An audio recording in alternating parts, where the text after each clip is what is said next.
Wherever you are and however you're listening, thank you for being back with us on another episode of Winning the Moment. Today, we are in episode 47, and we have Brittany with us, who was she was the first retailer of LuLaRoe, which is a multi-billion-dollar company.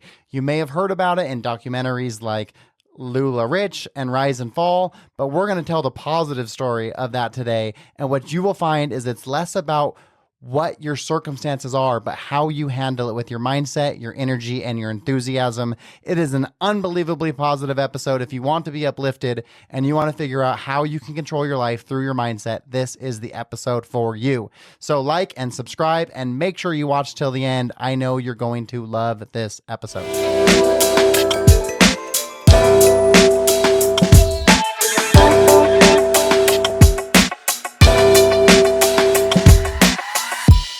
My platform for myself is positivity, growth, mindset shifts, taking control of your life, like things like that. Yeah, your mindset's perfect for the whole premise of this podcast. You know what I mean? Yeah. And that's why I wanted to have you on it. And so I'm glad you're here because finally, like we had to move around so many times, once for you, once for me. But and that's why when you said like your voice wasn't good yesterday, man. I was like, I don't care. Yeah. We're just gonna do it. It's not horrible. I could sing "Smelly Cat" and see. That is so funny. I was gonna make a Friends reference and say maybe it'll be like Phoebe. Yeah, Phoebe. Yeah, it'll be all sultry. It'll be good. Okay, so welcome back to another episode of Winning the Moment. I have Brittany with me, a friend, and I just realized, I didn't know this at the time, but she was the first retailer with LuLaRoe. Is that how you say it? Yep, exactly. So when was that happened? Like what year was that? Oh man, I keep forgetting. I think they incorporated in 2012. So it was like May of 2012 that they incorporated, but I started selling November of 2011. It was 11 or 12. Wow, so you've been doing it for 13 years. Yeah. So for those of you who aren't familiar, it's a clothing brand. What's funny is I always thought they'd named it that way because of like Lululemon. Oh yeah. But it's just their grandkids' names. Yeah, it is. So it's like, how funny is that? And there's a documentary on it called LuLaRich. And so I asked Brittany, I was like, hey, can we talk about this? Because it's fascinating. It is fascinating. And I love all of those documentaries. Like the WeWork one that was on Apple TV was fascinating. And the Theranos one was fascinating. And so it's like, this is right up my alley because it's just business. Yeah. You know, I love business. And there's people in business, there's losers and there's winners. There's people on both sides, even in the same company sometimes. And so I would love to just jump into like your experience with it and anything that you want to share about like your journey and how you found so much success. It is such a journey. Like I love that you use that term because it is my journey and everybody has a different journey. And it's interesting because how they depicted our company on the show is kind of bad, but I'm like, how is that any different than anybody's life in general? Like it's just life, it's drama, it's something. But I mean, we did become a 2.5 or $4 billion company. Yeah. Like we were growing 25% month over month. So when I started, it was unhemmed maxi skirts. Literally, it was like a piece of cloth that they made like a yoga waistband. They didn't even hem the bottom of the skirt. And wow. No, like nothing. And Deanne would always say, you just cut the bottom off. If it's on the ground, you want it to flow. And when it gets dirty, you just cut it off. And that's why we don't hem it. Like how did you know her? So it's so crazy because I started selling real estate back in probably 2005 or 6. I got my real estate license and Is this in Southern Utah or? In Cedar City, yeah. Okay. So I worked for a gal there and it's like she literally changed my life because she introduced me to Deanne because Deanne was doing little girl dresses and she'd come every Easter and every Christmas. And she would just set up in people's garages or living rooms racks of little girl dresses, like wooden soldier dresses. And for every 10 you sold, you got one free. And I didn't have kids at the time, but I was helping my boss at the time kind of do the parties. And I was like, oh, this is really cool. Then I got pregnant and then I was like buying the dresses and she'd been doing it for years. And then I was like, oh, I want to host my own party. And so I started doing that. And the first party I hosted, so let's see, it was August and she was coming. And I was like, I want to host a party, but why are you coming in August? And she's like, oh, I have maxi skirts now. And she would bring some denim and stuff. And I was like, oh, okay. So she ended up coming back in November and I hosted a party, my very first one. So it would have been 2011. I'm guessing it's so hard to like remember. Yeah, it was a long time ago. Yeah. Anyway, and I sold a ton of skirts. I took the ones that I got free and I turned around and sold those. And it was like, right, like Facebook was really getting off and like booming with the blog shops. It was called a blog shop back then. Like, you know, the groups where you go and sell and do stuff like that. I mean, I don't know about it, but I know. It was everything to me back then, especially like you're buying stuff for your kids and whatever. So I just went on there and started posting about skirts. And I was meeting people in parking lots all over Cedar City. And they were just like, I want a skirt. And I would send them pictures. And I was just kind of social selling. I had no idea anything about it. I was like, I just want to ride this wave. I have something people want. What were you making on every skirt? So I would buy them for $20. And then I'd sell them. If they were silky, they were $35. If they weren't silky, they were $28. Okay. So you're making a pretty good profit. Is it? It's not even 50% though. Almost, yeah. I know, but like at the time I was like, you don't have care. any like storefront cost or you know what I mean? It's just nothing. Just well, retail. and I was making 100% profit on the ones that I got for free. Yeah. Well, and it's so fascinating just for the listeners who don't know the stories. I was listening to or watching LuLaRoe, right? And Diane, is that Deanne. Her sister's name is Diane. Diane, I know. Yeah. They're identical twins too. The same name. Crazy, right? What a thing. Yeah. So the lady who started it, it was really interesting listening to it because she was just a mom. And she talked about like going into a store and wanting to buy these clothings and she couldn't afford it.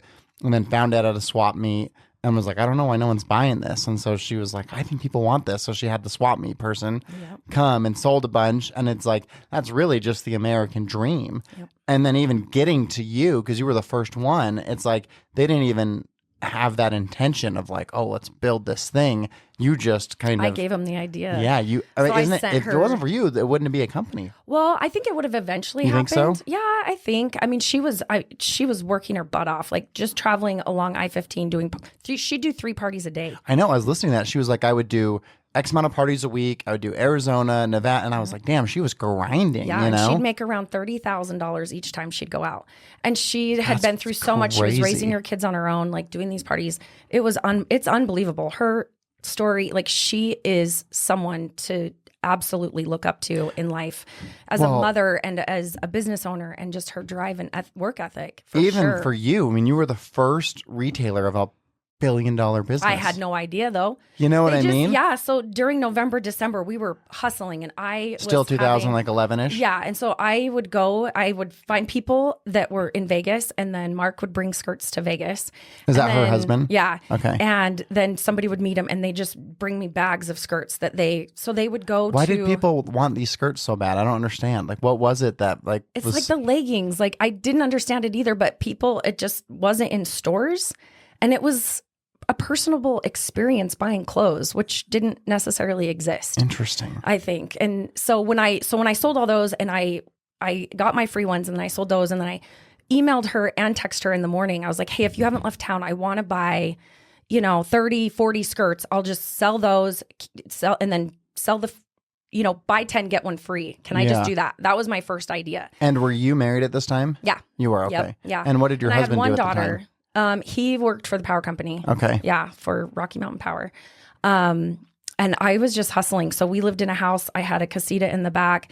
I'd have college kids that would come and rent that, and they would pay their rent by nannying my kids. So I could go do parties. Interesting. Like I was like, I don't say no. Like I'm a yes girl. That's one thing that everybody knows about me is like, if I can figure it out, I'll figure it out. I say yes first. And then figure it out later. I love that. So every party, like I was just doing everything I could to just, in a sense, make people happy. They're like, when did you stop doing real estate? Probably somewhat about that time. So it was like it picked up enough that you were like, you could already see this is the path. No. Oh no. I don't know what. It just all kept going. And so I had no expectations. Sure. That's the best way to live life in a sense. Like, no, you're totally right. I want this, but I don't want to have these expectations. I had no idea. Expectations are the root of disappointment. It is. And I love that I just went into it thinking it was going to fail always, in a sense. Like I always was like, at some point this is going to be gone. And I just need to I was like a chipmunk. Like I was like hoarding everything. Right. And I was like, let's just go and like ride this wave as long as I can. And so when I told her that, she's like, well, well, instead of buying 10, getting one free, let's, and she reached back out to Mark and they're like, what if we do this? And then I had a girl here in St. George, Ashley Hilliard, who is amazing. And she's like, same thing. Like we were just hustlers. We actually grew up together in Cedar, and she was going to do this party. And instead she reached out to Deanne. She's like, I want to host my own party. Like, how do I sell these skirts? I just want to do the party myself. And so then they reached back out to me. So did she kind of circumvent you a little bit? No, because I'd already reached out to them. I'm like, I want my first email, I still have it, is, hey, I would like to do this like paparazzi, but for maxi skirts. That was my first email to her the next day. Wow, paparazzi, that existed at that time. It did. Wow. It did. And I was like, I want to sell these maxi skirts like paparazzi, but maxi skirts. That's exactly what my email said. I have to remind myself of that sometimes. So, man, that kind of gave me the goosebumps. Right? That's like a big deal. Yeah, it was. I had no idea. Were you interviewed in the documentary? Not in that one. Okay. So they did another one because I have a good story. Oh, because they wanted bad stories. They want, yeah. And even depicting Mark and Deanne, I'm just like, they are incredible humans. They're no different than any of us. And no one's watching it if it's like, these people did so many good things. That's know. That's and not interesting. Oh my gosh, the amount of good things that woman has done is just a whole another story. Like, she is phenomenal. I just admire and look up to her and respect her so much. Well, I think it's cool you get to share this side of the story. Finally. Thank you. Yeah, absolutely. And I get to share it, on my social media and things like that. But there's a rise and fall. Like, that's the other documentary, is the rise and fall of LuLaRoe. It's not falling. It's still there. Like, we're still very successful. So in my mind, anyways, when Ashley called, they're like, oh, well, maybe we'll just put her under Brittany. And so then it was like, okay, for every skirt she buys from us, we'll just, give you $1. We'll kind of keep it in account, and then you can just keep buying inventory. Like, I would deposit checks into their Zion's bank account. Like, it was so, literally, I'd go to California and I'd go to this room in their house this big, and they'd have just bins and bins of skirts, and I'd just start chucking them and be like, and my husband at the time, Ryan, he was like catching them in this big bag, and he's like, let's go. Like, he was super supportive, and we just learned as we went. Yeah. And then we'd have people come in, and we were building a multi-level marketing company. Like, I had no idea. I had no idea, though. I was just selling skirts. That was my only intentions. And then I was like, well, I was LuLaRoe, Utah. And I'm like, there doesn't need to be any more retailers in Utah. I will take care of Utah. Like, that was my, like, I didn't think the big picture at all. I was like, I will take care of it. I'll travel all over Utah. I will do it what Deanne was doing, and I will take care of it. And then they started getting retailers here. I'm like, wait, what is happening? And I just didn't have that abundance mindset yet. Sure. Like, I was so just like, no, like, I want this. I did not see the bigger control it. Yeah, but I was 28 at the time. 26, 27. I had one child, one on the way. I was literally in my Camry with 2 kids in my car, driving to Richfield in the snow. And I went up to a hair salon because I did hair as well. And I was like, hey, you guys, I have these amazing maxi skirts in my car. I was wearing one. I was like, do you care if I bring them in and you guys can look through them? And they're like, no problem. Bring them in. Like, and I literally sold them right there. And then I got to tell you a quick story, because I remember being in Vegas with you and we're hanging out, and I didn't know what you did at the time. And I was like, what do you do? And you're like, I sell clothes. And I was like, oh. And I didn't know what you meant. Like, I didn't know what that entailed, right? I had no idea. And like, yeah, I might go to my friend's shop and sell some clothes today. And I was like, that's so interesting. Oh, you remember that? Yes. Yeah. Well, and that's what's so cool about it now. Like, once we finally figured it all out, now I can go anywhere across the country and people come to my house and sell clothes. And like this shirt, I was going to ask you if you're wearing. Yeah. Jeans. The jeans are amazing. Like, my favorite product now. But we went from maxi skirts and leggings and, to jeans and shirts, and like, our stuff is so legit. Yeah, now. I see it, because you have like a whole lineup of clothes. Yeah, like we have workout gear, jeans, leggings, still dresses, everything. Like, we carry everything, but not men's clothes. I get asked that a lot. I'm like, sorry, no. But it just took off. I mean, I think we got up to like 80,000 retailers at one point. Holy shit. Yeah, and they were paying $6,000.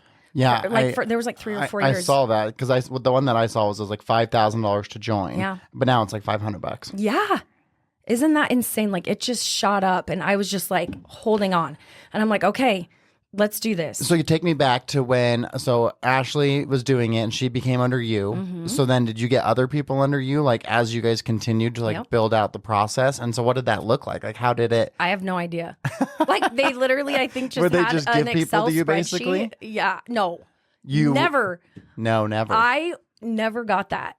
I will say, like, you know, Ashley, I knew, and I didn't reach out to her to start selling. Yeah. Like she came up with the idea, and luckily they put her with me. And then she's so like her business mindset and everything. She soared. Like so she she did got a better bunch than of me. people under you or under her, Under which were her, yeah. indirectly under you. Is that how it worked or no?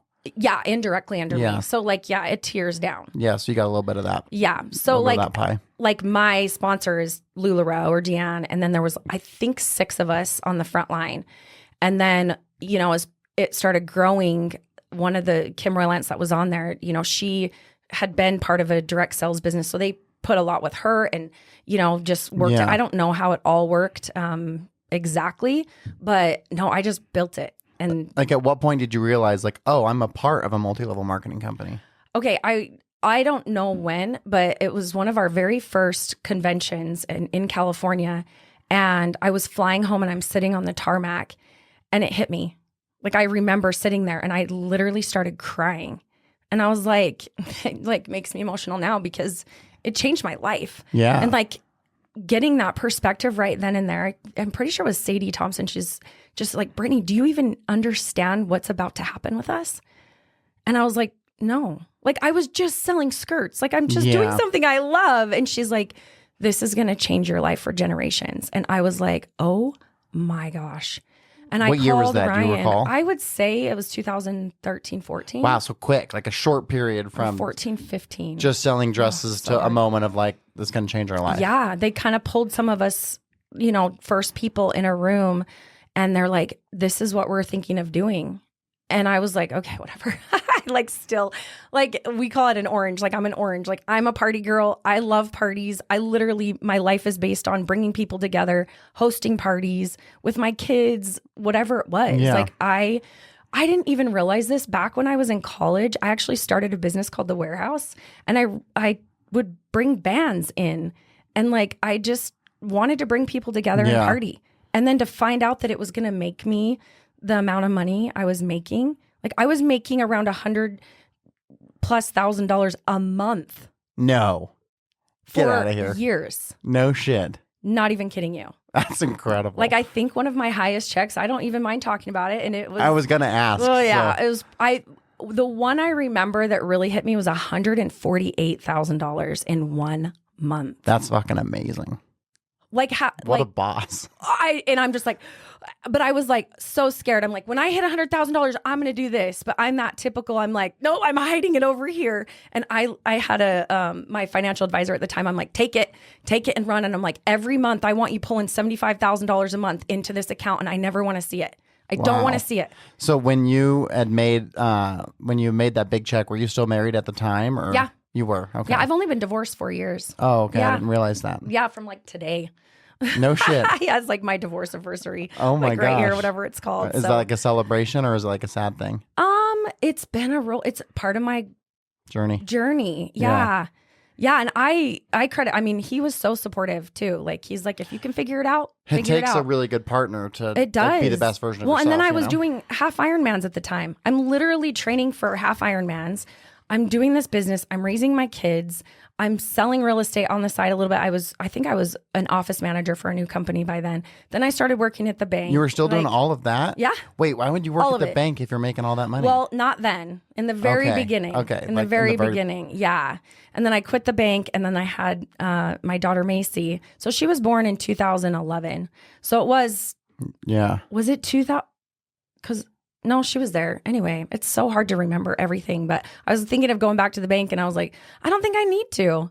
So it would have been 2011 because she was a baby in November when I was starting to sell. So in those first couple years, like leading up to that epiphany of like, here's what we're doing, what were you making like in that beginning? Part? Nothing. Oh, really? Oh yeah, Like thousands?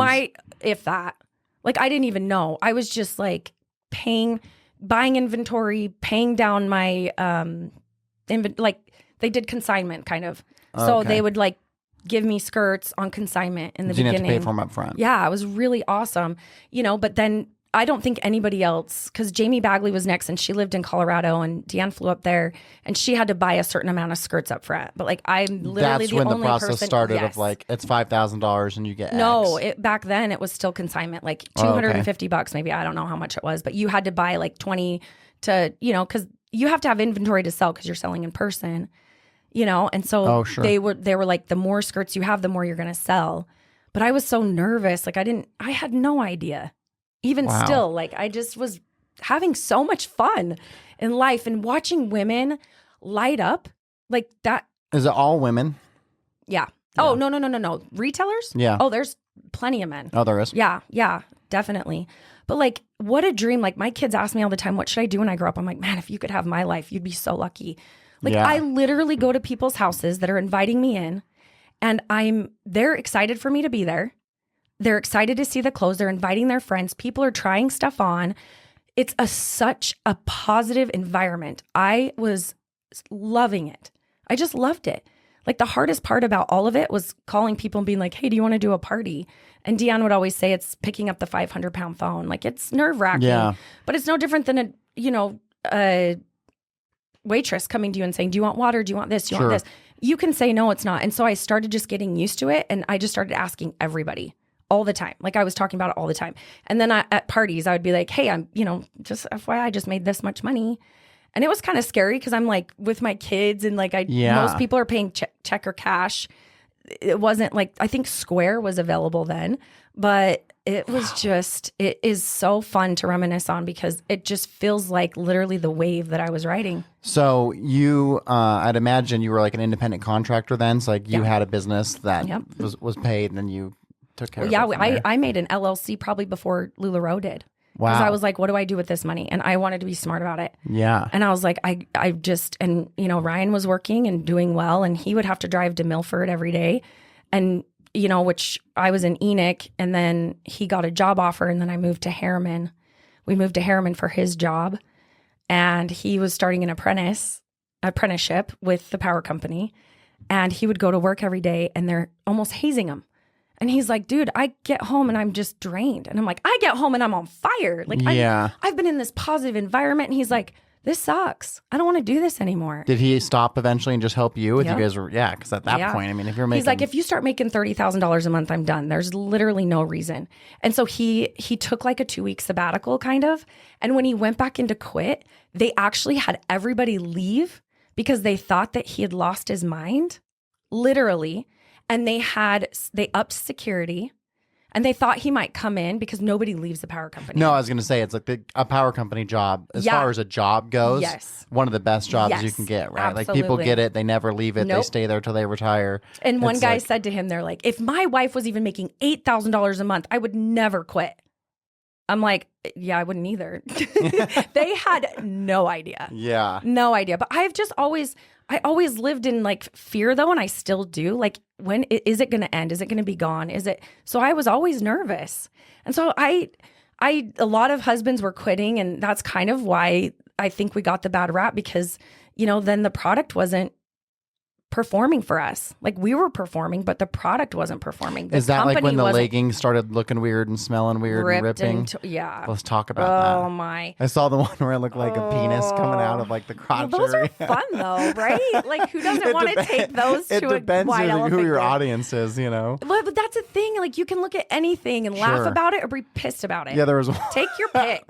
One was like a hamburger patty and it looked like a vagina. Labias, oh lordy. I wish I would have gotten some of those. I just didn't care. I was like, this is my business. Yeah. I'm going to run my business. I get product from this company. And I always likened it to like a basketball game. I'm like, I'm not on the court. I don't know what they ate. I don't know how the players are showing up today, but I can sit here and yell at the screen all I want. Yeah. Or I can just go to work. Right. Take your pick. And so I didn't get up in the business of trying to control the company. And I feel like a lot of people hard. did. You know what I mean? Like anyone who takes a business from 0 to $1 billion, there's literally not a company in existence that went from 0 to $1 billion that didn't have hiccups along the way. Exactly. Right? Because you got to fail and then you learn what you did wrong and then you improve it. And so it's like all these failures stacked on top of each other. Yep. And so you could look back at any company and be like, oh, these idiots, look what they did. You know, Exactly. But that's what it takes. It's like nobody's done it before. So Right. now we are the example, though. So we did get sued, and people started suing us because we started doing things that were incredible. Do we ever talk about how many times, Walmart's being sued and any big company, when they grow, billions of if dollars you're not, company. exactly, if you're not being sued, then you're not big enough. That's actually a good point, because I did the research and there was 50 lawsuits since 2016. And when I read that, I thought like, oh, fuck, that's a lot of lawsuits.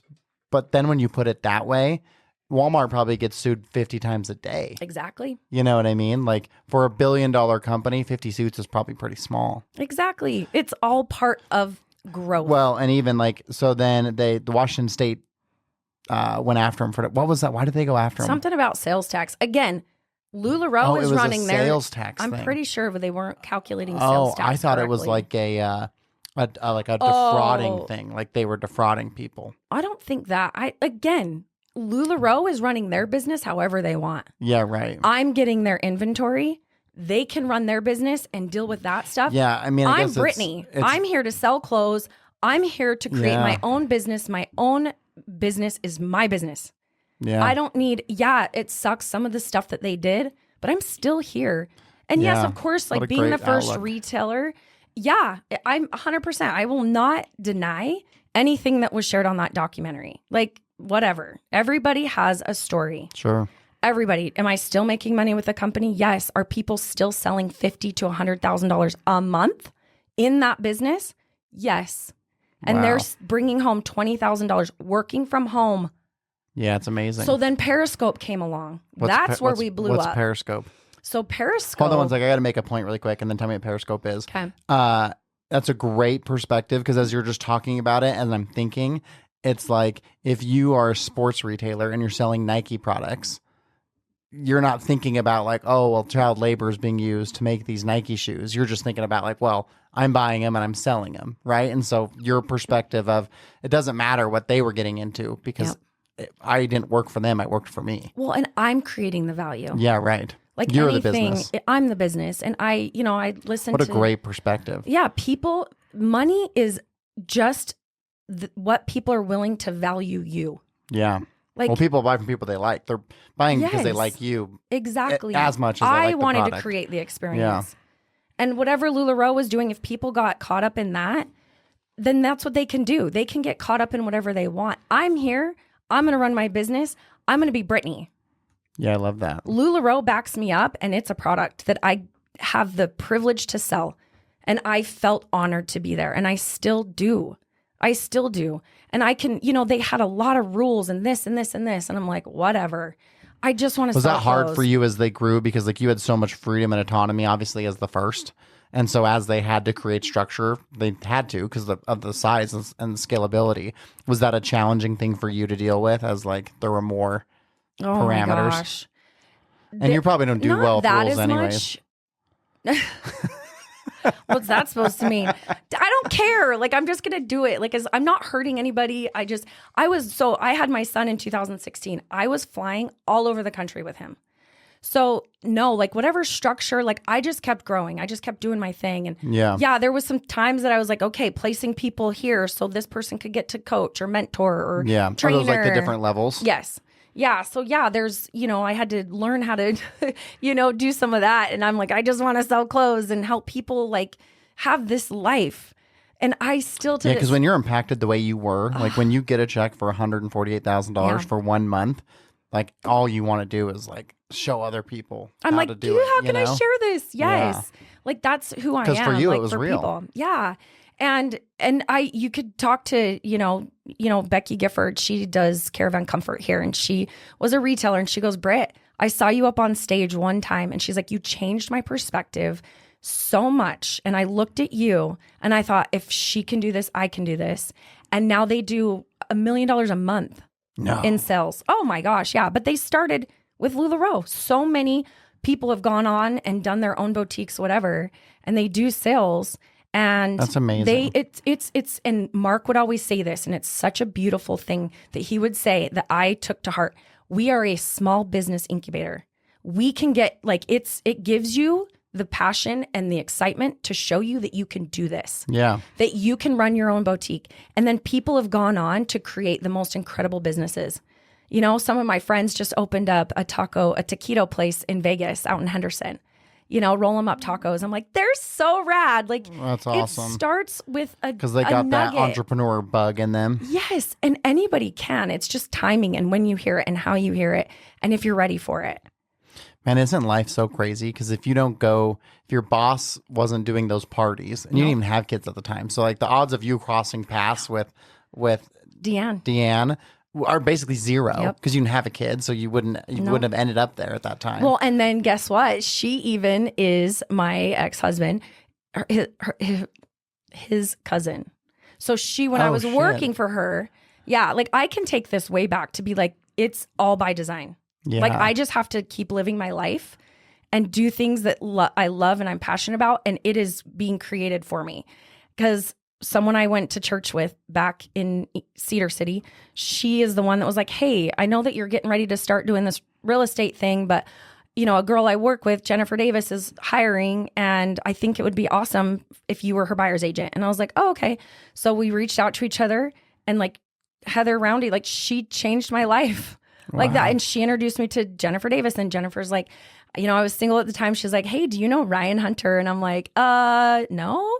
I don't think so. And then I ended up meeting him, and like, it's just crazy. Like, I just love looking back at like all the things that have happened to get me where I'm at. Yeah, life is amazing when you look backwards. Even today, as I was getting ready, because Megan and I had just talked about what we did for my birthday last year, this place in Cabo. And then I was getting ready and I was like, man, you know what's crazy? If you would have told me last year on my birthday that this year on my birthday, these are all the things that are going to be different, I would have never believed you. Exactly. Like, you just never know what's coming, you know? But each day, like living in the present moment, 100%, and being here and just doing the best you can today.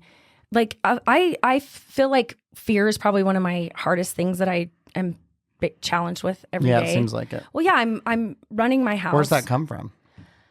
I don't know if it's my parents, like they run a business and like money, but like, I don't know. And I don't have it because I'm fine. Like, thank goodness. Like I structured my life to retire. Well, and you can take that fear and use it as a negative or a positive, right? Because fear can be both. It can propel you forward, or it can make you hide, you know? Yeah. And I've been like, kind of like, oh, I need something new. And I've still continued to do this. And, you know, but my passion was built because LuLaRoe taught me how empowering women are to each other when we're all working together and in a positive environment, and we're cheering each other on. And how many daughters do you have? I have 2 daughters. What a great thing for them to see that, it's you know? So awesome. And you don't get it. Like, even my dad, like, you know, he bought an 80-acre farm when I was 8 years old. And I was like, oh, I did not like my dad growing up. I worked every single day on this farm. My sister didn't work on it. My brother didn't work on it. Like, I was my dad's right-hand man, girl, as his daughter, right? Yeah. And I had to do all of this hard work. And he'd be like, go fix the sprinkler. And I'm like, how? He's like, figure it out. And then if you can't figure it out, then come get me. And so he just taught me to figure things out and to think. Like, it's unbelievable to be able to take everything you learn throughout your life. And there's been a lot of bad. I had a therapist one time tell me, like, we have to chip away at your granite. And I'm like, what do you mean? She's like, you have a lot of trauma that we need to work on. And I'm like, chip away at my granite. I'm like, no, I want to stand on top of this. Wow, what a like, great I line. want everything that has happened in my life, good or bad, I want to stand on top of it. And one of my friends came to me, guess what the name of my street is? Granite Drive. No way. I was mind blown. And I just figured that out like 2 months ago. It gives me the chills. You don't just stand on it, you live on it. I live on Granite Drive in a home that I get to raise my kids in.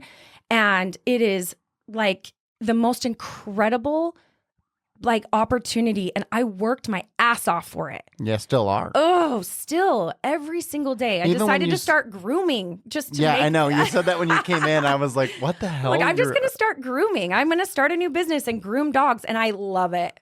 I freaking love it. I did hair, and I have a buddy that he boards dogs. I'm like, let's groom dogs. And we literally were washing these dogs. And I started the same way. I went on Facebook and I was like, hey, we're grooming dogs for cheap.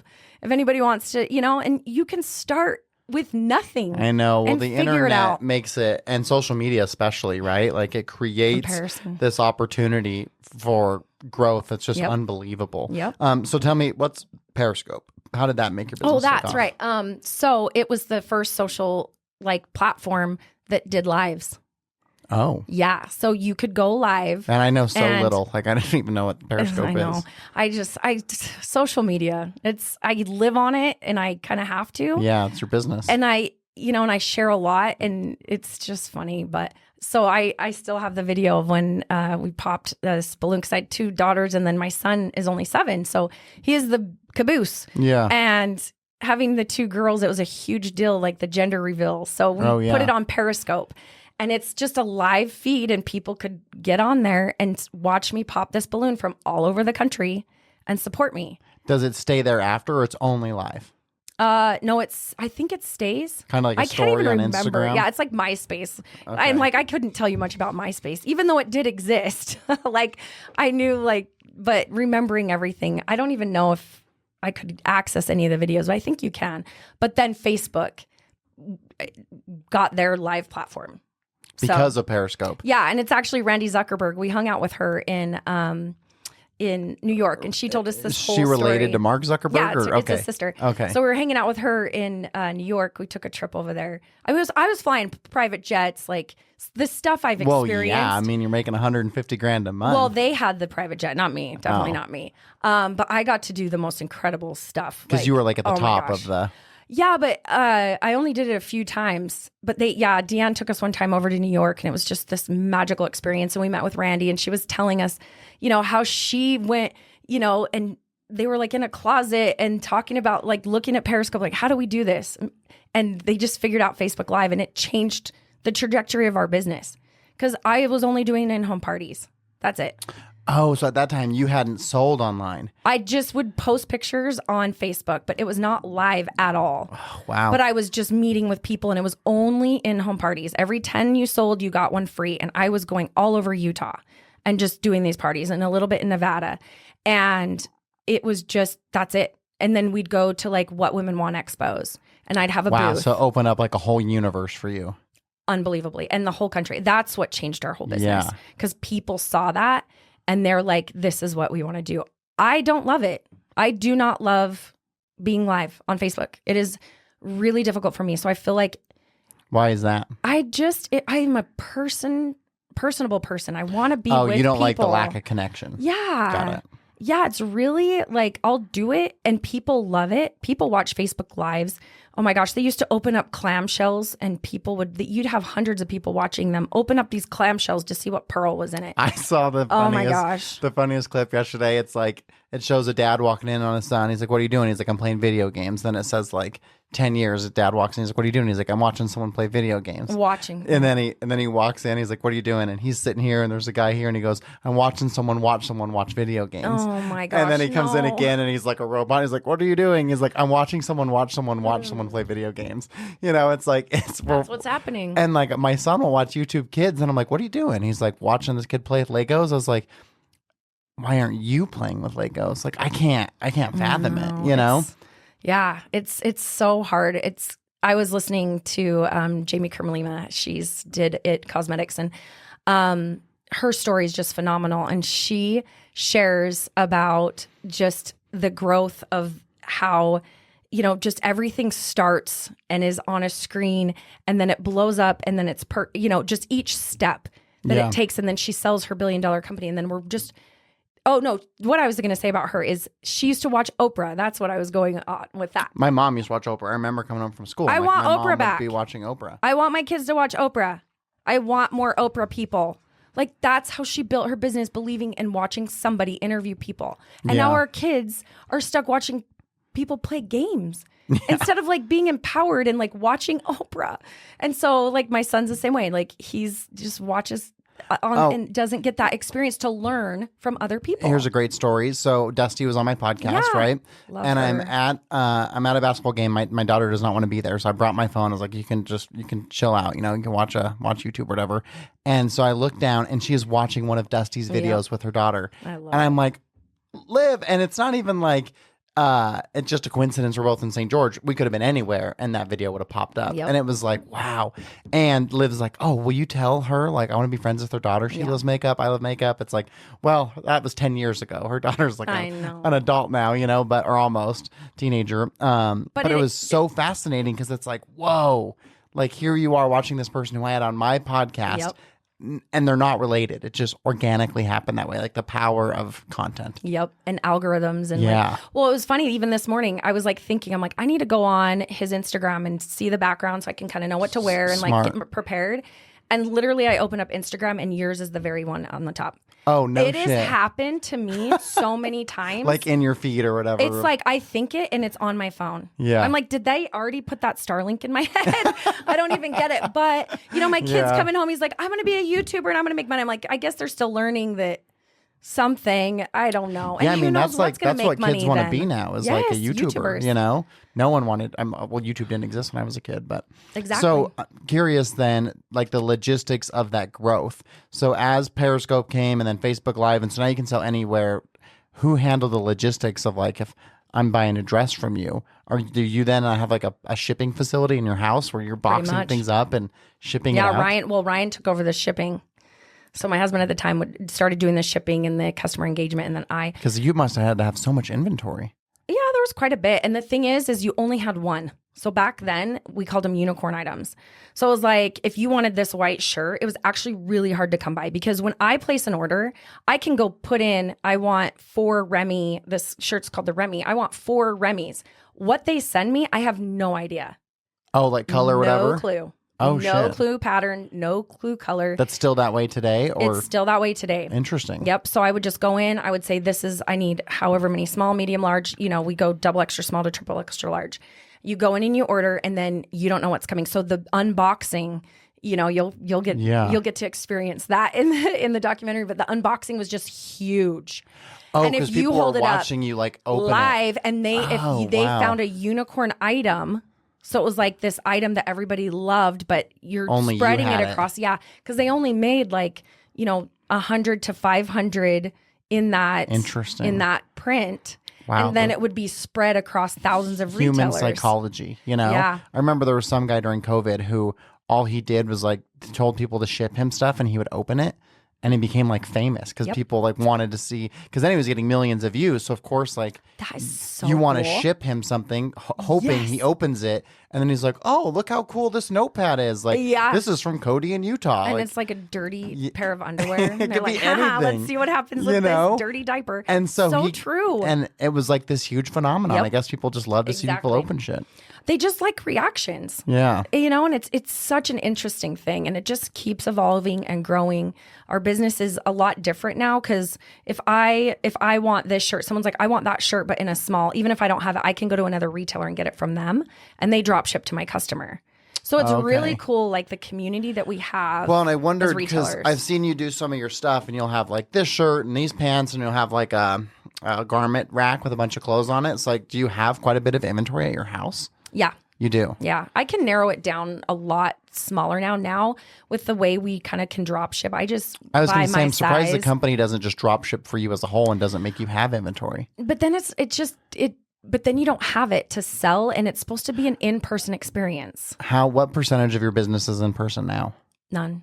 Wow. I'd say like 2%. I know. No shit. I know. Well, COVID made a huge, impact. Yeah. But then again, like it's just, I'm a person, I can sell and do anything if I'm passionate about it. If I see good in it, I can share it. And it's something I do love about social media. But now it seems like everything is just on the screen. So I just, that passion for me with people. So I'm trying to kind of recreate, like, how can I do this? And I'm just being lazy. I will be honest. I need to be going and doing booths again. I need to be, people are like, oh, I didn't even know LuLaRoe still existed. I'm like, where do you think we went? Like, interesting. But I need to show up more. But it's just hard because that passion of how I started with people is just changed and evolved. Well, it's hard to do anything for that long a period of time, too. I mean, you're talking 13 years. That's a hard, to do the same thing for 13 years is very rare. But I am still so passionate about what it creates. Sure. Because it's still like, I feel good when I get dressed. Yeah. Right? Like what you wear and when how I love you that you're wearing up. it today too. I think that's great. Well, well, yeah, of course I got to advertise, right? Yeah. I still am working. So are you then, so do you have you still have a downline then of people, right? So how many people are below you? Can you share that? Now I have no idea. Don't know. That are active selling. Like I don't. So it doesn't really matter then. I would say like we went from 80,000 to 8,000. Pretty much. Like it's dropped that much. And did that, like what mattered financially speaking? What was more important to you? Or what could you make more money? Having more people below you or being a better at a salesperson? Right now, sales, you make more money with sales. Was that, but was there a time that it was like the more people you had? 100%. It's like when you made your 148,000, was that a reflection of the people below you? Yeah. Oh, it was. Yeah. Okay. Yeah. And at that time, I think they were paying based off what people bought. And that wasn't cool because people could just buy stuff to help their upline or like, and then the inventory would just sit. So then they changed it. Oh, because like so we took a huge hit when they changed it, which needed to happen. Yeah. Nobody needs to make that kind of money. Like that's insane. And it was just me and my family. It's not like you said, I had no overhead. Yeah, right. Like none. Yeah. I have my inventory, but I'm working out of my house making that kind of money. But while I was making $148,000, I was also selling around $40,000 to $50,000.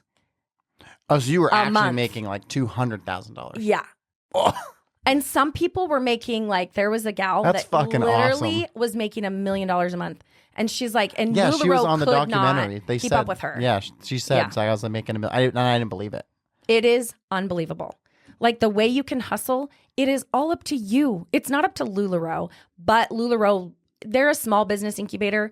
They were going big time. So a lot of those people left and created their own. Sure. And it's great for them. And I think it's wonderful and beautiful. I've always supported the people that have left. I think it's awesome. I think any good company, you should be creating the possibility of your people leaving and going and doing something for themselves. Yep, you cheer them on. It's just like getting a trainer at the gym. Yeah. Like I go to the gym, I have a trainer. I want to work with them for 4 to 5 months. And then I want to know that I can do this on my own. Yeah. You build the confidence and you let them fly. It's just like raising kids. It's no different. So for people to blame LuLaRoe for a lot of stuff, I have a really hard time. But I also think blame is useless. Yeah. Like our family motto is focus on a solution, not a problem. Yeah. Like find a solution. Okay, they made that. That's a circumstance. LuLaRoe did that. It's a circumstance I can't change. What can I do for myself to make it better and change the narrative for myself? And I continued to do that day after day. And it was taught to me through LuLaRoe. And some people are like, oh, they're just trying to mask this and mask that. I'm like, look at it that way then. I don't care. I have to protect me. I am Brittany. Well, and all you control is yourself. Exactly. Right. And so I think I used to always, you could always tell the difference between good salespeople and bad salespeople is the good salespeople took ownership of all of it, good, bad, and ugly. And the bad salespeople always blamed something outside of their control. Yep. The location, the inventory, Extreme their schedule, right? Like they never owned it. And anyone who's successful in anything owns it. Yep. And you just are like, okay, I'll take the blame. Like even divorce or anything like that. I'm like, does there have to be a blame? Like, why is there a blame? I was going to say, even game? if LuLaRoe gave you shitty products for a period of time, you don't have to take the blame. You just have to do with it what you can. Exactly. And I'm like, okay, just the send it hand back. you were dealt. I'm literally sitting at dinner one night and I'm like, why is my butt cold and I'm wearing leggings? And I was like, oh my gosh. And they literally shred underneath me. I was like, oh my gosh. No, your pants just ripped. Right at the dinner table. I was like, and I was out. Like, I was like, Mom, I was with my mom and I was just like, I don't know what to do right now. Like, literally my butt is hanging out and like, whatever. But guess what? This too shall pass. I learned from it. I started laughing about it. Like, you can laugh and be like, who else got some ripped and torn leggings? Like, haha, send them back. I'll take them. And you make it right with your customers. It just is what it is. Like I just have a hard time when people blame. I just do. And it's my perspective. So when people buy from you, so if I buy a shirt from you, am I paying you then or am I paying? You're paying me. I am. Yep. Okay. So I purchase it at wholesale and sell it at retail. Yeah. Did any LuLaRoe people create brick and mortars but to sell LuLaRoe stuff? They actually don't allow that. Oh, they don't. Interestingly enough, I think they're a lot more lax now. Yeah. But they didn't allow brick and mortar stores, and you couldn't sell them in in a lot of places. Like it was very But party you could based. do like a What Women's Want Expo or Yes, something absolutely. like It was just a personal experience. Like, Yeah. I don't understand and I don't need to understand. I was just like, okay, I don't want a brick and mortar, so it doesn't matter to me. that. Yeah, I mean, I don't know why you would want all that overhead, right? Like, why take you all don't that have to. risk that you don't need? So when the business switched from in person to like now you said it's basically all digital, was that a catalyst to COVID, or was that already happening prior to 2020? Oh, yeah. It was like Oh, it was. 2015, 14. Oh, wow. 2014 maybe. Like it just took off. Well, and you'd have to number everything. So you'd like everybody would have to number an item, and somebody would say sold number, da da da da da. But it's just crazy because what LuLaRoe did for so many other companies to use our brand, our colors, and create hang tags for hangers that have a number on them. Nobody did that before. But then they could make I don't know money. what you're talking about. Well, so like if I have a hanger, I need to number it for the item that I'm selling because it's only that one. Because So that's if like, is I'm that like the holding it SKU up- kind of in a sense? Yes. Got it. So if I'm holding it up, and this is how crazy it was, if I'm holding it up and I'm like, hey, this is a small Remy number 242, and then I put it back. Well, it's not instant. Like people are commenting, and you'd have 3 people to 50 people like, comment sold, and you'd have to go find that item and go find who commented first. And it would create fights. Like people, No. and they're like, you'd have to screenshot. Like if you knew you had a unicorn item, especially leggings, you would have to like hold it up, screenshot it. What would make prove a it. unicorn item? Like, what is it? Unicorn leggings, like unicorns on a legging. Oh, like actual unicorns. Yeah, like that would be awesome. Okay. And sometimes would like be our prints were so ridiculous. Like it blows my mind that our prints were so like ridiculous back in the day. And we sold the heck out of it. Yeah. And now our stuff is amazing and our sales aren't near as good. So your product is better, but your sales are down. Yeah.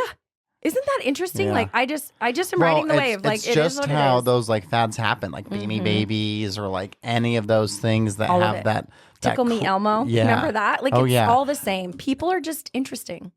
or weird. Yeah. So easily molded. And you just but like the things people like Jamberry Nails made, nails that matched our color scheme. And we would sell the heck out of those. Like Interesting. it creates such a huge market, like in money in general. People just want to take what's popular and find a way to make money on it. Anything you tag that has anything to do with Taylor Swift right now, you're gonna make money. Yeah. No matter what. So you capitalize on it. Like we were huge, 25% growth month over month. Yeah, that's wild. Everybody, I mean, the fact that you made almost $250,000 in a month is just unbelievable. Absurd. Unbelievable. And it just, there's a rise and fall of so many different things. Like you just never know. And so thankfully, Well, look at Stanley's, I right? invested- oh, my Stanley's gosh. almost were gone. Like it was actually a group of women, moms, who like resurrected Stanley. Really? Yeah. That story, the Stanley story is amazing. I bet. And everybody can make an amazing story. It's how you don't give up. Yeah. It's how you continue to just see a challenge and how to find a solution to it, not Did just you give up. coach your downline people? Was that yeah. like so tutelage, advice, structure, things like yeah. that? Yeah, totally. We would do like calls every week. We had a Facebook group. Like I hired a mentor for me.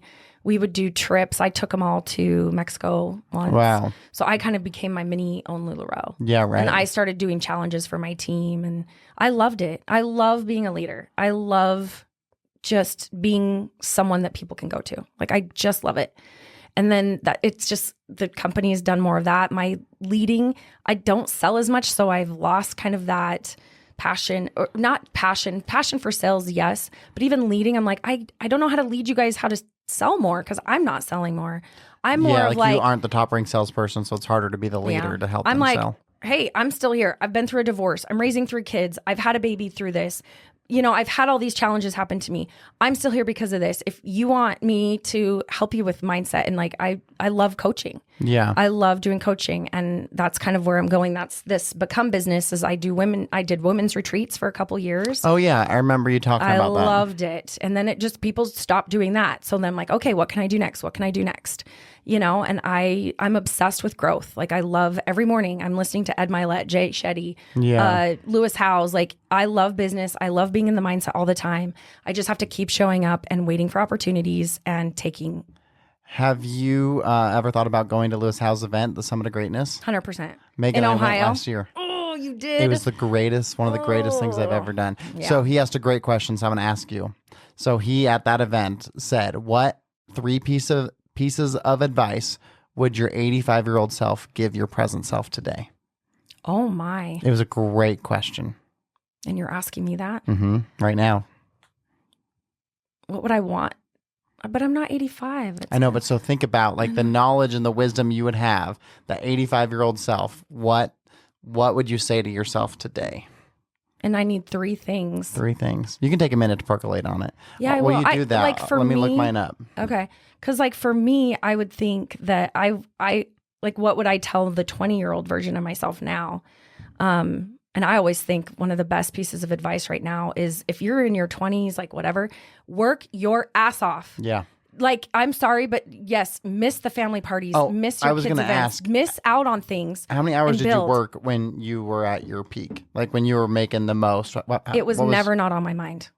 Really? It was never not on my mind. All my friends were LuLaRoe. All my, like, everything about my life was LuLaRoe. It was always, like, literally, if I was sleeping, that was the only time, like, I wasn't thinking about it. Like, That's what what can it I do takes. next? But 85, that's an interesting question. Okay, I've got mine ready. Okay, yeah, do yours first and maybe Well, that'll but have, what if I sway you though? Well, I don't even have anything though. Okay. I have nothing. Okay, let me tell you what mine were. Yeah, And I this wanna was know. actually, it came at a time that was like, I needed it, you know? And it was so fascinating that just like, because I think so often we find ourselves perplexed as what to do next, right? But then if we had a friend who asked us for advice for the exact same issue, we'd give it so easily and freely, right? But for whatever reason, when the light shined on us, it's harder for us to have the confidence that we know the answers. And so that's kind of like what this exercise did for me. So my number 1 was your most valuable asset is time. Number 2 is don't waste any energy on who you are supposed to be. Instead, be who you are. And number 3 was it's all going to be okay. That was probably be my first one. It is all going to be okay. Yeah. And that was the profound one for me that I needed. Because Yeah. like kind of like you talked about scarcity and fear and things like that. And my family growing up, like we didn't ever have, it was just always very tumultuous. Like there was good times, there was bad times, you just never knew, right? Didn't have like that security. And so that's carried on into my adult life of like me fearing for that, even though I'm doing things differently. So I don't need that fear, you know? And so I struggle with fear too. And so that in the moment of time I was going through, knowing like, you know what, no matter what, I don't know what's going to happen, but no matter what it is, it's programmed all gonna be into okay. you, Yeah. right? Like those things are programmed into you, and that's just how you react because of how you were raised. And it's not a bad thing. No. Like at all. Like if I didn't have fear, I wouldn't be pushed to do the next Of course, thing. yeah. But I think one of the best things that I always remember is, I already said it once, is this too shall pass. And it's one of the greatest things to be like, you know what? I have gone through 100% of all of my worst days. And I've had some really awful days. And I never laid in bed. I don't think ever. I don't think I've ever spent a day in bed depressed or sad. Like I don't like even like that makes me more depressed and sad. And I do realize that. Like if I'm laying in bed, the only thing you're just sitting in it. I'm sitting in it. I'm literally sitting in my disgust of myself. Like I have to get out of bed. There's that new book out called Bad Therapy. And she talks about she's not saying that therapy is all bad, but certain forms of therapy done by the wrong people are bad. Oh, yeah. And for the reason of, if all you do is talk about all the bad things in your life, then you're going to continue to feel bad. Yep. Like it's not healthy to just, like if you feel like you can move through it, but you keep revisiting it and not moving forward, then it can have real, detrimental effect on you. And that's what you're looking for. Yeah. You're literally looking for more bad things. You're going to find whatever you're looking for. And that's one That's thing. why the mindset's so important, right? That's one compliment I feel like I get more than anything in my life is like, how do you always find the positive in everything? And I was like, because I want to. Yeah. Because I choose to, because I don't. I can't change who the president is. I can't change what the Right. gas prices are. I can't, like, if I talk about it, it just creates something that I can't change. It is a circumstance in my life. Yep. We all have circumstances, but it's our choice of how we're going to handle them. I don't know, like, a huge fear, my kid, like, health. Yeah. Like, I literally every single day look at my kids. I'm like, thank you. Thank you. And look at myself and I'm like, thank you for my health. I've had friends, fall out of a bunk bed and he got a brain injury and Easton. And actually, when I was in Harriman, my 2 assistants, both their kids had cancer. Oh my God. Yeah. And she was like dragging her left foot and they're like, what's going on? And then she ended up with brain cancer. And it has taught me so much. Yeah. And I'll be honest, mushrooms are the best therapy in the world. I bet. That is literally, if I could say like anything for people, if you are stuck, I don't know how much you can share on a podcast about You can it, share but whatever you want. I mean, really, it's just what you a think, mushroom journey, I was talking about it with my friend today, is the most therapeutic thing you do within yourself that nobody, like, you lose control, your body is releasing what it needs to, and you're experiencing so many things that if you feel like you're in control all the time and you're trying, and that's how your mindset is, and you don't know how to get out of it, like if you give up control, whatever it is, ketamine, Sure. Any of those things, like you learn how to appreciate so much more about life. And I feel like that has literally changed my perspective through my divorce. Like, I've had a lot of people on talk about plant medicine and the beneficial impacts that it's had. I've never done it. I want to do it. And in fact, I finally have it like scheduled. A friend of mine who's done a bunch of journeys, we're doing it on May 9th, and then we're going to come and do a podcast the day after. Amazing. So I'm, really a lot looking of people forward are to getting into that. And it's just, it's nothing that, it's just awesome. The things that I've processed, like I'll tell you off camera some of the stuff that it just is mind blowing. Well, and even for me, there's fear there because it's like I am in control always. I'm a very I am always strategically, everything I do for the most part is a strategic thing. Yeah. And so it is a little bit terrifying to me to let go of the control. Yeah, That's probably why I haven't done it, right? Because as much as I know that it'll be beneficial and I'm curious what will come of it, a huge part of me has more fear of like, what don't I know? Or do I know, but I'm just not allowing myself to see? Well, and I guess my first trip, it was very unexpected. I was like, just, do this thing. And then I freaked out. Like I had massive panic attacks. I was like hyperventilating. I thought I was lost. It was really, really bad. And I can say that was a bad trip, but I also realized that was the first time I was actually in Lake Powell. My kids were in Lake Powell for the first time without me. They were with their dad on a houseboat. I have 3 kids. I've dreamt, it wasn't a dream, it was a nightmare. I've seen my son in dark water just drift away. Ugh. Like it was horrifying. But I released so much of that in that moment that I haven't gone back to it. I think it was like It's a past incredible. life thing, like you lost a kid in a past life, and that's what you're holding on to or something. Oh, but do you know what's cool? I can believe whatever I want. Yeah, you can. Literally, we get to choose what we believe. It is the craziest, coolest thing about control. I was talking to a friend of mine this a couple days ago, and he's like, "Oh, I started your book." He's like, "Totally fits you, all about mindset." And I was like, "Yeah."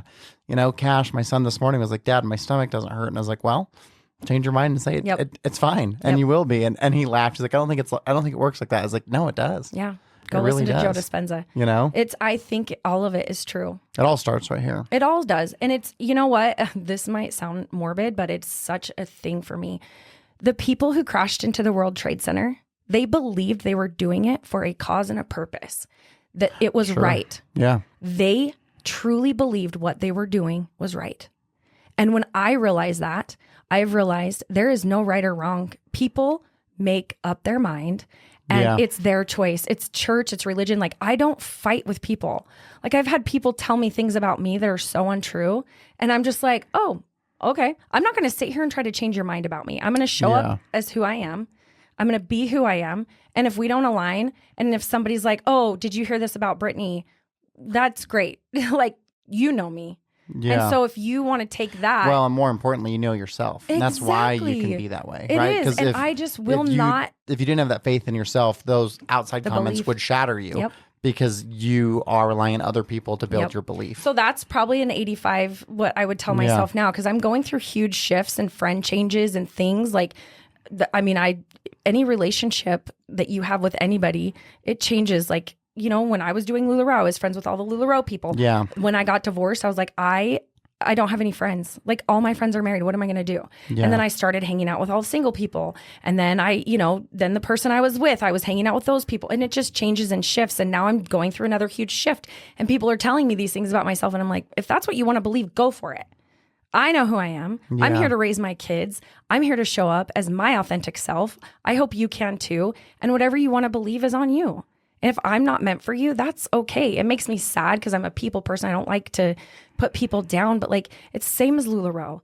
I get to choose. Yeah. I get the choice of how this is going to impact my life. Did it make you angry watching the documentary and seeing like the victim mentality of some of the people on there sharing like their frustrations, or did it fuel you? Like what was your overall emotion from it? I don't get angry. No. Really. I feel like I can control a lot of that. Besides with my kids, that's the one thing I struggle with. Yeah, those little fuckers, man. Oh my gosh, they're the one. I'm like, I don't get like this. I've never loved, like in one moment I can love my son so much and then be so angry at him, like just 30 seconds later. I don't like it. I'm like, I don't like it.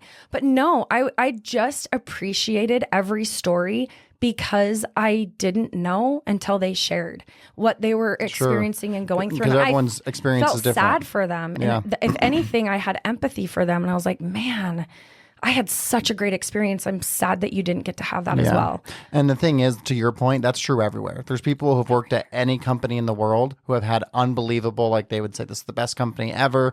They treat their employees so well. And then another person at that same company is like, this is the worst place ever. They treat everyone terrible. It's like, that's why when you run a business, you got to just do what you think is right, because you can never please everyone. No. You know? Well, and I hate it when people hate, I guess that's even a strong word. I have a really hard time when people say all LuLaRoe retailers are like this, all women are like this, all Mormons are like this, all Christians are like this. I'm like, wait. If that's your judgment going into it, you're not even allowing somebody to be themselves. So how is that mirroring you and what your issues are? Like I was in a conversation just recently and I'm like, can I just hold up a mirror to you and what you're experiencing right now? Because everything you're complaining about is something that's going on with you. I don't notice those things. Right. You know, when my parents got divorced, my mom was so petrified my dad was going to break into the house. So she changed all the locks. She was freaking out, whatever. Guess what she went and did? She went and stole my dad's truck in the middle of the night. No. Because it was on her mind. So she was afraid of it. Yeah. Wow. It wasn't on his mind. So she created something that didn't even exist and put it on someone else. Well, I think that's where America finds itself in trouble now, is we're trying to segment everyone into a space. Racial space, gender space, religious space, political space. And so when you segment, then you create the hatred or frustration, right? We got to get away from that. And it's an individual choice. Yeah. Like I can still go to the Mormon church and take what I like about it and, you know, leave the rest. And people go and everybody has a different experience when they go to church. And it started not being something that I could do anymore. Like I would go and not be uplifted and enlightened. Sure. And so I stopped. But do I judge the people that still go? 100% not. Yeah. 100% not. That's a whole nother story of like who you are is your best version of yourself, regardless of what's going on around you. You have to take accountability and ownership. Yeah. And I really struggle with that. I've gone to another church and he's up there saying, well, if you have this belief, you need to share about it and, you know, get people on your side. I'm like, whoa. Why? I think that's an interesting statement. It really was interesting and how I perceived it because of where my mentality is. I was like, wait, you're creating segregation. You're creating, you know, these things for people to think about. Exactly. And there's so many things that it's just interesting to me that they don't exist unless somebody tells you about it. Yeah. So what are you putting in your brain? What are you like my whole Facebook, if Facebook or Instagram, somebody offends me I just stopped following them. Yeah, I've never understood the people who are like, oh, I hate their posts. It's like, well, why are you following them? Following them. There's some things, if I have a internal reaction towards different things on my feed, right? Yeah. If I feel that it is taken down, like my internal like happiness, I just unfollow. It's not that hard. Yeah. To sit there and attack somebody is showing who you are. Yeah. Like, it's just mind blowing to me. And if you don't want it in your life, it's easy to create the life you want by removing things you don't want in it. Oh, absolutely. Well, And we're all in control of our lives. We are, but people are allowing other people to influence them so much and blame. And that's where the documentary really just, I'm like, it's so sad. That is just so the blame. against your thought process. You know? It and really it's like is. hearing you talk about it, it's like, man, it would have been so beneficial for those people who are going through that to have that conversation with you for the mindset shift. But and it's their choice. But so many people were like, "Screw you, Brittany. You're just saying this because you made this money, and maybe I am because it's the life. I don't know how to think otherwise because I did make that money. It is your reality. It is my just reality. Like those individuals, that was their reality. And I will support every single one of those people in their stories. And I also have some contradicting ones to the things there. And I'm just laughing. I'm like, that's not how that went down at all. But that's how it went for them. Yeah, because your reality is how you perceive it. Exactly. Right? We could all go. I say this all the time too. The Greatest Showman. How many people love that movie? And how many people hated it? We're all going to the same theater. We're all sitting in the same environment. And we're all having a different experience about this movie. And we get to do that. Yeah. And like, I went to a Garth Brooks concert one time and it was so awesome. He's like, I want everybody to take a second right now.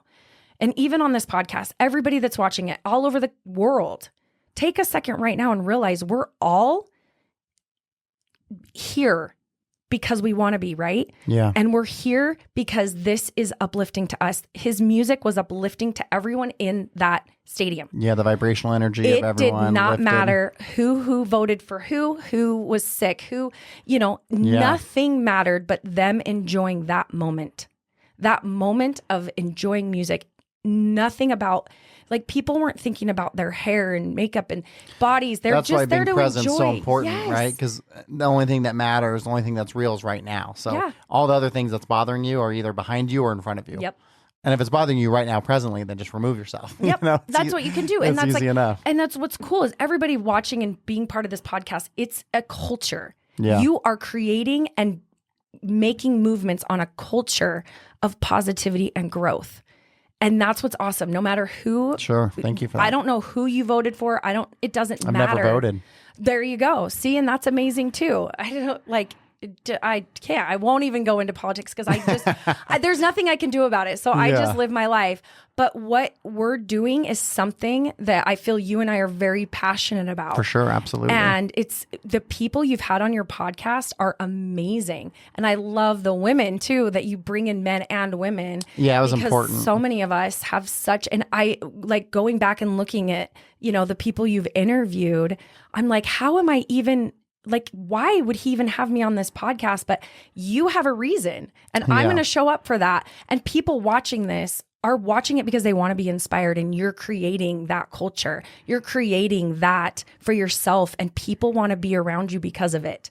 And it's amazing. And I love being here. I love just getting to share my story, but everything about what you share, I've never once unfollowed you. I've never once been, I've never once been like, hello. Like, that's great. Yeah, you're creating a beautiful culture, and I hope more people do it. And don't hide. Don't hide. What made you feel like you wanted to write a book? Oh man, that's a whole nother podcast episode. You know it. I just everybody has an amazing. Everybody has a story to tell. Well, and even what you did it, and it's awesome. What you just shared, I was just telling Blake and Mallory, the producers here at Blue Form Media, who make this all possible. Like, I had a moment like a few weeks ago, 2 or 3 weeks ago, of like, maybe I'm done doing this, even though I love it. It's such a time commitment, and it's like, and then you do something and no one really gives a shit, like you get 10 likes or whatever and 40 views, and it's like, God, am I even what am I doing? But then someone just says what you said, which is, thank you so much for that. I mean, that was like the most heartfelt, greatest, obviously my favorite guest now. Let's do it again. Let's keep doing it. But it's like, oh, because you don't know if you're making an impact. You know what I mean? Because like I've heard through the grapevine of people who have been like, oh, this podcast is amazing. It's my favorite. I love it. But they're not telling me that because I don't know who they are. Yeah. So you just don't know the impact that you're making. And even like a friend of mine was like, oh, I love what you're doing. And I was like, why don't you actually like love it? Like hit the like button. He's like, oh, I don't think about it, but I love it though, you know? Yep. And so it's like, you just have to do it because you believe in it. And if it makes a difference for one person, it's worth doing. Well, does it matter if it what is it doing for you? No, you're totally right. And that's what what it comes down to. How is it fueling your soul? It's very But it is true. hard because everything we do we're very business minded. It's checks and balances. You know what I mean? No matter what. And it's I knew, fear. Is it worth it? I knew going into it. That's where I had to remind myself. Like I started it and I said, I got to do it for 4 years because nothing's going to happen in 1 year. Yep. You know, and even as I started to have that self-doubt, in fact, I got this amazing message. I hadn't like posted on social media for like maybe a month or something, like a long time, considering how I'd been doing it. And I finally was like, I got to get it back together. I did a post, and then some college kid that I spoke in his class reached out that day and saying, hey, I got my real estate license now. I'm starting a business. Like ever since you came and spoke to us, I've been so motivated. Like I love what you're doing. Thank you. And it was like no coincidence that the universe made sure I got that message the first day I stepped back into the light to be like, I got to do this. And then even literally before you came in, I was talking to Blake, like, yeah, I just don't know. And then for you to give that like profound like appreciation, you know, and so many people don't give that very often.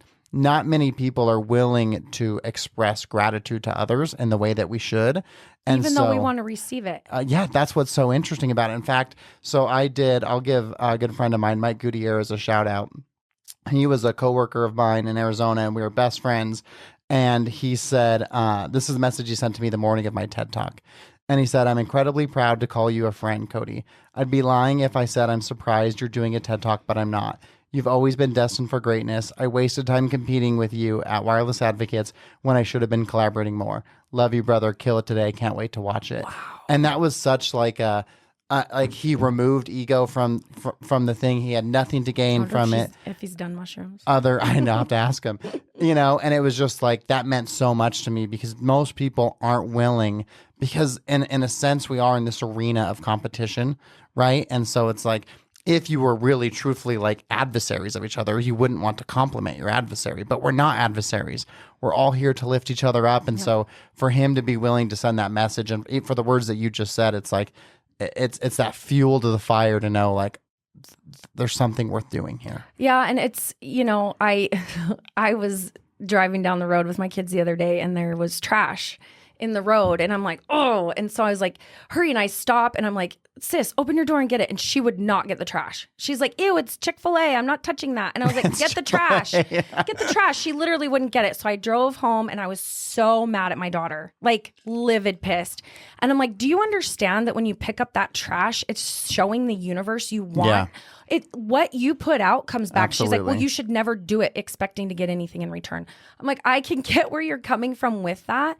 But if I want, like now how that made you feel, doesn't that make you want to go do and send someone else that message? Absolutely. And it creates a ripple effect. It's like, how cool is it?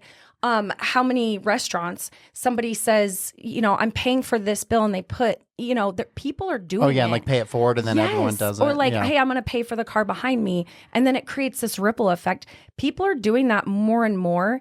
And if you're ever in that, this is one thing that I struggle with, even like if you're ever in those cyclical cycles of being sad and down and depressed, the best thing you can do is go serve someone in any way, shape, or form. Go literally across the street and pick up a thing of poop on your neighbor's like lawn.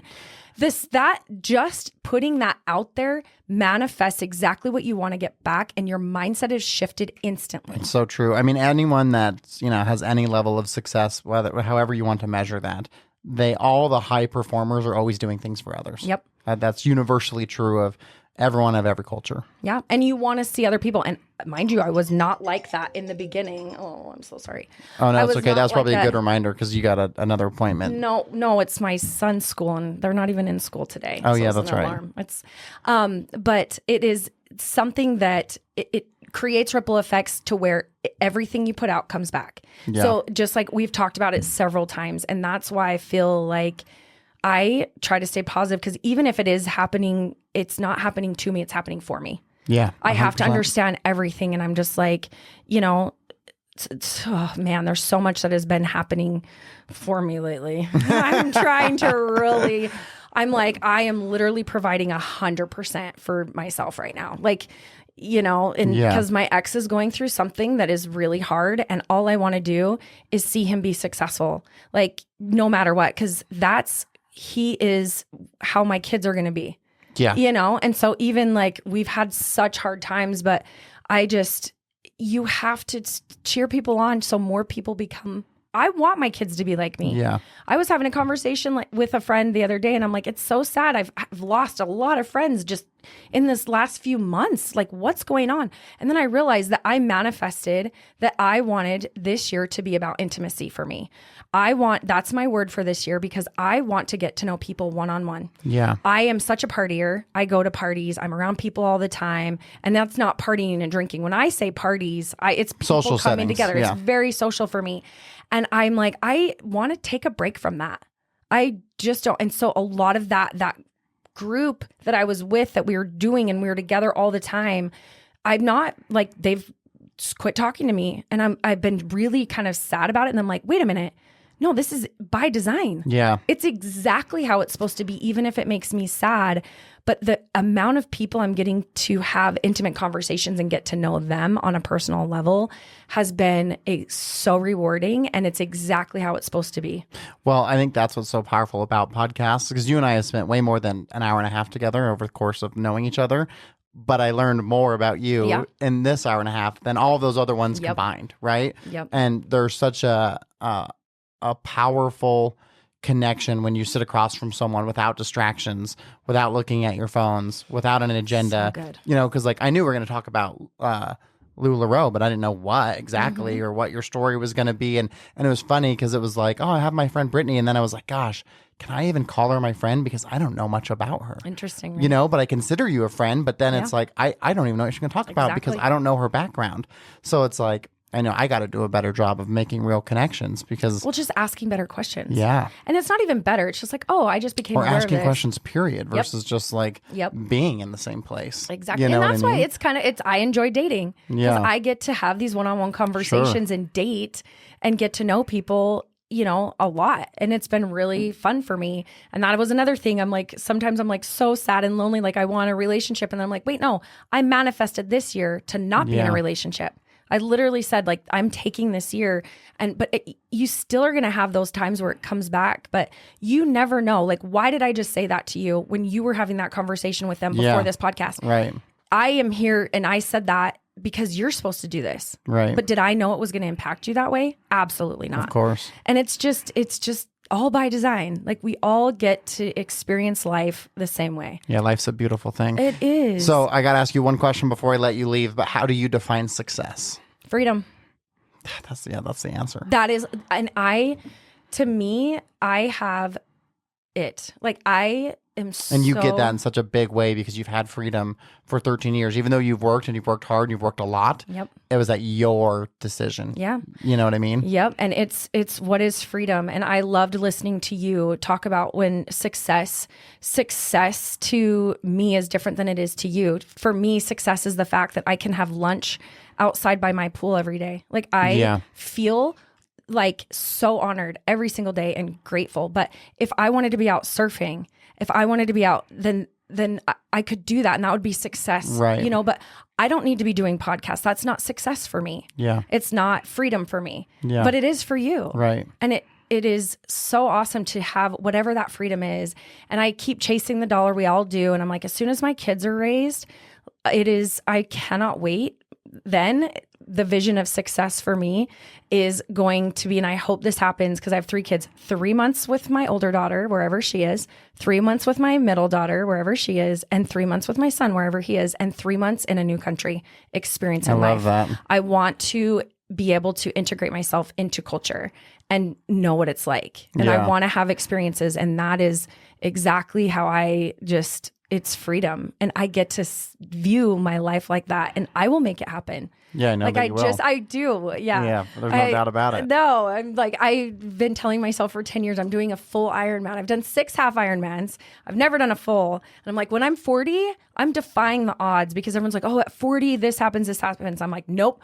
I've got to get myself like in the best shape of my life now it's like in my 40s. I'm going to do it because I'm I'm 38. The thing is even the things we say about ourselves, like there was like, I don't know why we do this as men, but as we get older, we like make a noise as we sit down and stand up, like, ugh. Oh yeah. And it's like, and then I was like, wait a minute. I am like programming my mind and my body to be like, this is a challenging effort. Yeah. And it's like, why? So I don't even know why I started. It's just like a thing that dudes do. So it's like, I got to stop that because then my mind is like, oh, getting out of a chair is tough. Then when we get out of this chair, both of us are gonna be like, woohoo! Yeah, no negative Just change sounds. it, right? Yeah. So if someone wants that awesome Remy you have on, you remembered the yes. name. I am so impressed with you. Where should they go to buy it from you? Oh, everything is online. So it's LuLaRoe Utah Addicts on Facebook is my like closed group where you can find me. I'm Brittany. Well, I did just change it to Brittany Leigh, but I'm Brittany Become is kind of Brittany my name. _become. Yes. BRITTANY. ANY, yeah. And you can find me all through social media. I love just sharing about my life and yeah, it's crazy but fun and how to manage it and everything. But yeah, Instagram, just DMs. It's still very one-on-one. You'd have to message me. I do have a website that I can send people, but it's not like, hey, go to LuLaRoe.com or go to BrittanyBecome.com. It's not for sale like that. Like it's still very individual. Yeah. Got it. Yep. Well, I will put those links in the show notes. So if you're thanks. listening, you can go buy it. And if you're listening, go to YouTube, watch it, and you can see Brittany's beautiful shirt. Okay. Well, thank you, Brittany, for being here. This was so fun. I loved it. I bet we could have went for another 90 minutes. No problem. Like, yeah. Don't stop. Yeah. We are just getting going. So thank you for being here. Thank you.